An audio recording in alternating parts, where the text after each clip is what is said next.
Tercera aspecto, servicios. Los servicios de un sector que en economía mezclan muchas cosas, desde la sanidad, la educación, telefónica, telecomunicaciones, los bancos, etc. Pero el servicio que diferencia los servicios personales, el turismo, hostelería, los servicios a la población, sanidad, educación, de los servicios ligados a empresas o que tienen mucha relación con la empresa. Entonces, en ese sentido, servicios ligados a empresas que suelen tener alto valor añadido y alto contenido de riqueza, pues no hay mucho. ¿No? Hay consultoras, ingenierías y demás, pero está tan mal el tejido industrial que tienen que trabajar para los extranjeros, muchas de ellas, ¿no? Senet, que es una empresa grande, en ese tipo de cosas, trabaja para Medio Oriente, es decir, para Arabia Saudí, y sitios de esos. Con lo cual, porque aquí no hay trabajo. Con lo cual, eso también. Y en servicios tenemos un problema central que es los bancos. Los bancos, hay bancos privados y bancos, digamos, y Kutxabank, para decirlo rápidamente, y aparte cooperativa, la caja laboral y eso. ¿Qué pasa con Kutxabank? Pues que de ser cajas, digo de ser caja, la BBK, la Vital, la Kutxa, ya es un banco. Y aquí hay alguna persona que también está conmigo ahí en el tema de Kutxabank, metido ahí como consejero de Bildu, y entonces sabemos pues, que hay un proceso.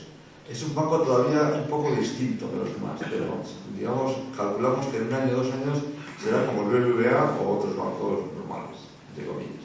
Entonces, Kutxabank, ¿por qué es importante? Pues Kutxabank es un agujero que tenemos ahí metido porque maneja 32.000 millones de euros de depósitos de la población. ¿Sabéis lo que se puede hacer en un país con la gestión de 32.000 millones de euros? Pues muchas cosas.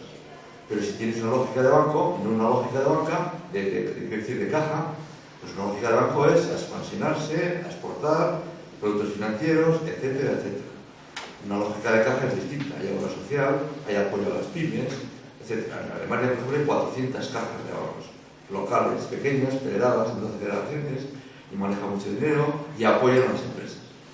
Y Kutxabank alardea, he visto un artículo por ahí que apoya mucho a la empresa vasca, pero cuando miras a fondo, están desinvirtiendo, es decir, están sacando los dineros que había. Un ejemplo, Euskaltel, ahí hay un problema con Euskaltel, habéis leído algo en la prensa, pues está Kutxabank sacando su participación y otras. Pero el problema no es que saque, el problema fundamental no es que saque el dinero, es que tenía que invertir. Desde el medio del pueblo habría que invertir en las industrias y en actividades industriales para apoyar un poquito el relanzamiento económico. Porque ya os he dicho hace un momento que el 33% de capacidad productiva, de capacidad de producir de Vizcaya, se ha perdido en 4 años. Y no pasa nada. Es decir, hay mucho cabreo, mucha gente que tiene que hacer cosas, pero, digamos, las autoridades y demás responsables dicen, no, la culpa es del mercado. El mercado selecciona y la empresa que no compite bien, pues se cierra y punto. Como que a ellos no les va. Eso lo hablaremos después, un poquito lo que se puede hacer. Entonces, el problema no es que haya cerrado el 33%, y ya lo den por perdido. El problema es que puede llegar al 50%. Y no pasa nada, entre comillas. Es decir, te dicen una explicación de que el mercado pues, va funcionando, la crisis, todo es culpa de la crisis.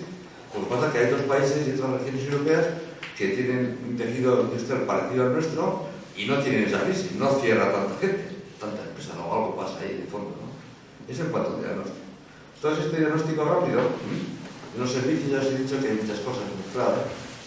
Hay servicios de tecnología, informática y demás, pero el tema de servicios a nivel de pulmón, digamos, financiero, es Kutxabank la preocupante.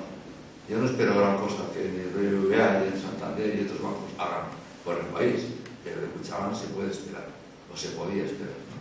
Entonces, cuando te enteras y manejas cifras que manejan 32.000 millones de euros de depósitos, es decir, dinero de la población, pues bueno, habrá que pedirles cuentas por algún sitio, ¿no? Bueno, pues este sería un poquito el rápido esquema, digamos, de cómo está, digamos, la fotografía económica de agricultura, industria, servicios. Se pueden matizar muchas cosas, pero esto sería un poquito lo más importante.